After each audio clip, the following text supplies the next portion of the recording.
G'day gang, Simo and Ed back for another edition of the Fast Line Track Growth Show, where we talk all things karting. Hey, how we doing? Good. And yourself? I'm very well, thank you. That's great. What are we going to talk about today, Ed? Well, in the prior video, we talked about the different touch points at a kart track. We said you should really spend a bit of time mapping those out. And sod's law, we got somebody write in and say, can you help me? So I thought about that and thought, actually what we'll do is we'll do a video on it. But I think we're possibly going to use this whole month, 4 videos, to have a look at all the different touch points. Because I think it's that important, really. If you're spending more time than you should do on getting customers to your track, or really not really getting the sorts of returns you want from your marketing efforts, there'll be a host of reasons that's causing that. One of those host of reasons, customer service around touch points. So this one's going to be, this series of videos are going to be an absolute cracker. Right, so we're looking at customer journey. We are the customer journey through a go-kart track. Interesting. I know. Okay.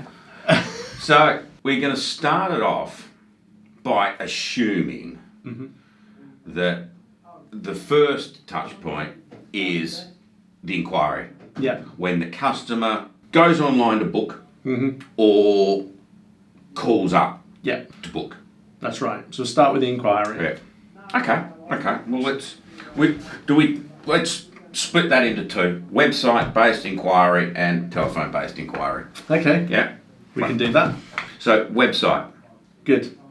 About an inquiry. So that's normally the point at which there's panic. I know I talked the karting spectacular back in 2020. I talked about 2 genuine inquiries I put out there for go-kart tracks. One took weeks to get in touch with me, and the other one just didn't come back at all. They did eventually, but it was so long I'd forgotten about them. So the first things first, you're looking for a few things here really. Speed of reply is a really important one. If somebody's made a decision to look at going to your go-kart track, whether it's website or telephone, they need a response quickly. So website I think is the worst, because my experience was people just don't get back. If you're a business owner, you'll sit down and you'll go, we always get back to everything. And we know that is not the case. You need to test this out and measure it. But if you're getting a website inquiry comes in, how do you handle it? What do you say? What are they really asking for? I think, with your example there, it's easy to book an arrive and drive session, right? But if you want to do a booking for 20 people, I don't know if the online booking systems accommodate for that. Sure. And therefore, you've got to make that process to inquire for those bigger groups seamless, and there needs to be some speed there. It does, and also just the way you approach it. So if I'm taking 20 people out to a go-kart track for argument's sake, and I'm going to now spend circa 1,000 sterling, right? What sort of response would I expect to hand over £1,000 to you? Is it going to cut it if it's just a quick one-liner response? Yeah, we're open, we can do 20. Or are you going to have a more thought-out process? If it was a local corporate and they were asking for 20 people, would you get a letter in the post to them? And I think that would be quite rare. But if you're following up an inquiry with it in writing, we'll write out all your requirements as we've understood it. Still time to tweak a few bits and pieces, but essentially, we're happy to go ahead. Are you writing out to them and asking to go and take their money? There may be people in a hurry, they just want to get it sorted. So are you making sure that whole process is seamless, first of all, from an inquiry? And are you giving them the information that they need? So the corporates are going to need quite a lot of information because they've got to relay that. So you're now going to play what we call Chinese whispers in the UK. He said, she said. We've now got to make sure what information gets transferred down to the clients, because when they've had that information, if the person in the middle who's made the inquiry hasn't relayed something and it goes wrong, it won't be their fault. It'll be the fault of the track in the eyes of the customer. Correct. I mean, there's some great tech out there that you can add to your website to speed this up. I mean, straight off the bat, your chat bots. so that you can get straight back onto them. There's another brilliant bit of tech called callback. Yep. Right, so what they basically do is the customer goes online, says, I want you to call me. They put a phone number in there, right? 8 seconds later, your phone rings. Yeah. Right, you pick it up and they say, we've got someone on the website for you to talk to. And it connects straight through to their phone. So within 8 seconds of them typing in their phone number, you can call them. That's awesome. Yeah. There's other companies out there that will run your chat box for you and take a percentage of the sale. And you can get them to the point where they're comfortable enough to run through enough questions online that they will get those sales over the line. So if you're noticing that you've got lots of inquiries that are coming through your website and you aren't getting them converted, it'd be worth just outsourcing it. And if they're taking, and it typically is low percentages, but if it's 10%, then great, because that's revenue that you wouldn't have had. I mean, be aware that's 10% of the total revenue figure is 10% off your bottom line, but bring your figures. That sounds like a smart idea. If you're missing out on the bulk of your sales, there'll be a definite return point where it makes a lot of sense. So get the information out correctly, consider direct mail, get the response sorted. That's a web inquiry. Yeah. What's important here is speed of response, getting to understand the client's requirements if it's corporate, and then getting back to them either electronically or by post the details of what you have to offer. Yeah. And that way, there won't be the Chinese whispers. That's right. Telephone is another interesting one. Every business owner I ever speak to, we pick up all our calls. There you go. That's the response I'm looking for. When you start to monitor how many telephone calls you're actually intercepting, you'd be surprised how many you're missing. So the classic I normally do for most businesses is I go, right, we'll have a month with a virtual PA. So you can get people in every country around the world who will take the overflow phone calls, maybe when your track is shut or even during your opening hours, or just take the overflow calls and ask them to then go and map how many calls they take. And that is quite a scary figure normally. So every single missed call is somebody at the end of the phone going, oh, they're closed. Yeah. A lot of the smaller tracks suffer from this, because usually the person answering the phone is the same guy or girl who's running the race. Yeah. So whenever they're running a race or an event, the phone's not being answered. That's right.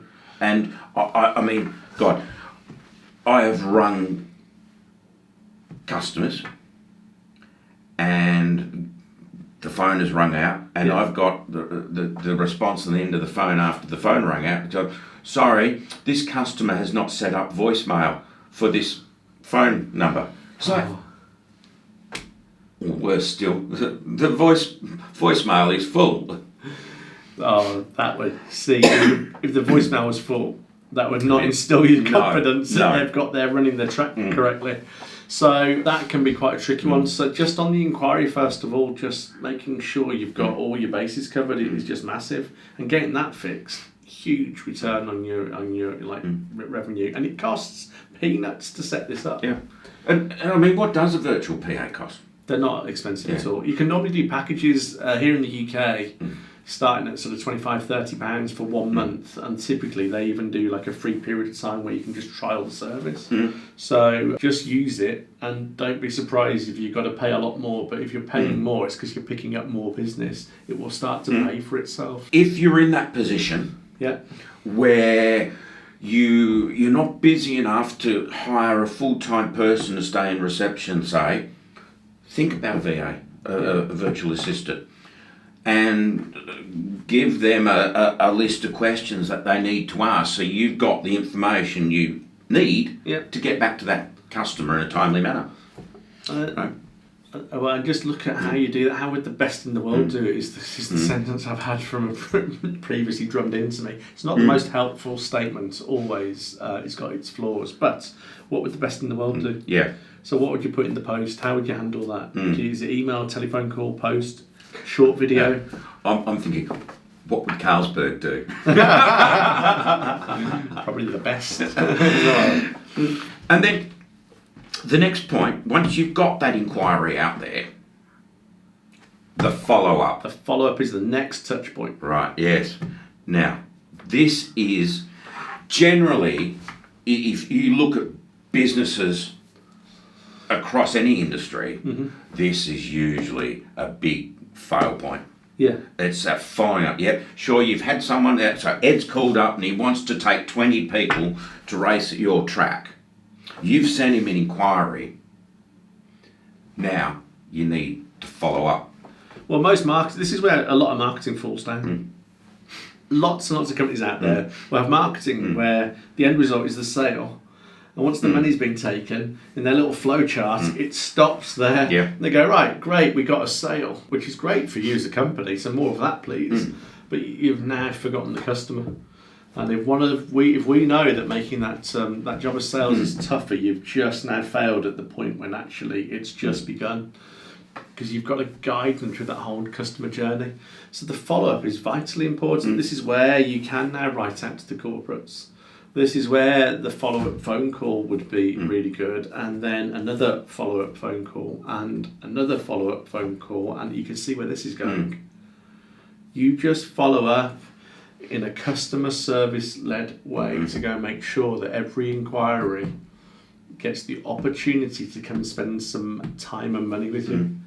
And if you do that in the right way, they won't be offended. It'll be part of that service of looking after them. So, we've made the inquiry, we've followed up, and now we've made a sale. So now we're in that period between we've made the sale and they haven't arrived for the booking yet. So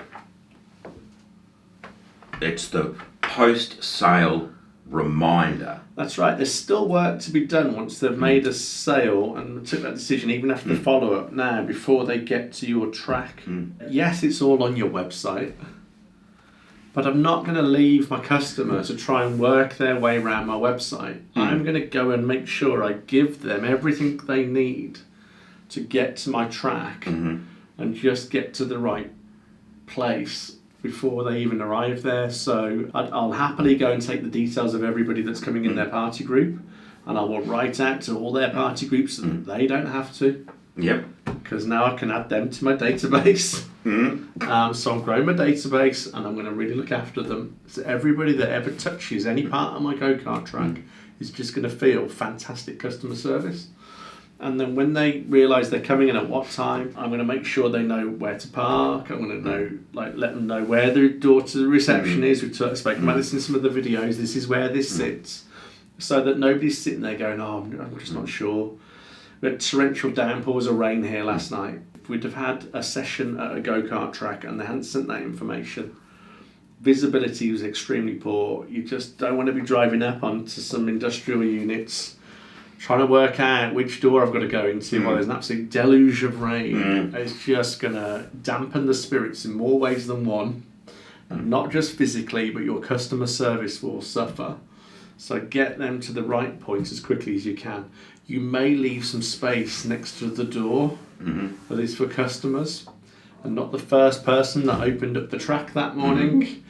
Start putting your customers first. What would the best in the world do?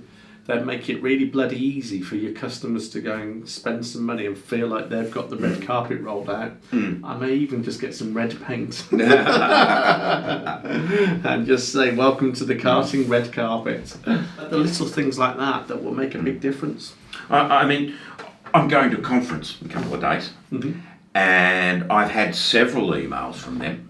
So I've had the first email, they've talked to me about what we've got to do to prove that we've been double jabbed or COVID free. Okay. Right. Then they've written another email that talks to me about their dress code. Okay. Which is, they haven't really got a dress code, but that's a question. People go thinking, well, what do I need to be wearing? They've told us where some of the restaurants around there, so for the end of the day when you want to have a meal. They've told us that they're supplying lunch, but there's no drinks and stuff there. So if you want, bring your own drinks. I've got an esky full of beer.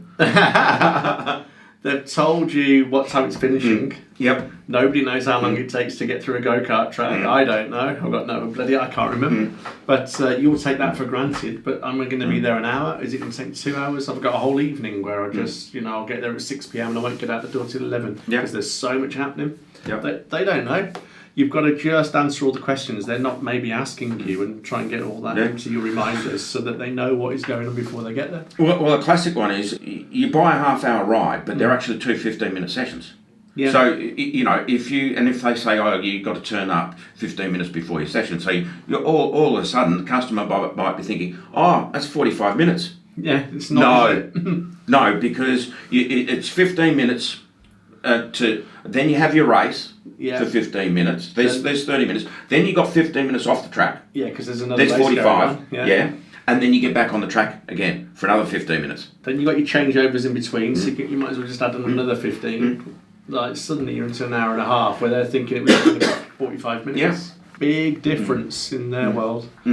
But the other thing that you can do with this post-sale pre-arrival is you can use that as a marketing-led way to increase the average customer spend.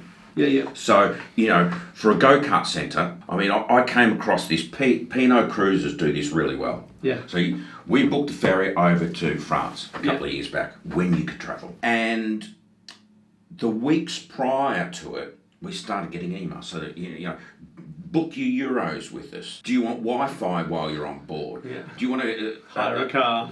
Do you want to pay premium to go to the captain's lounge? Yeah.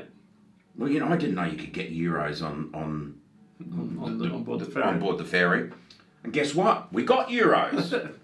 Good. I got the kids' Wi-Fi because I only had a dongle that had X amount for the month, and I was going to use it because the place we were staying didn't have internet. Oh, crikey. So I got the internet. So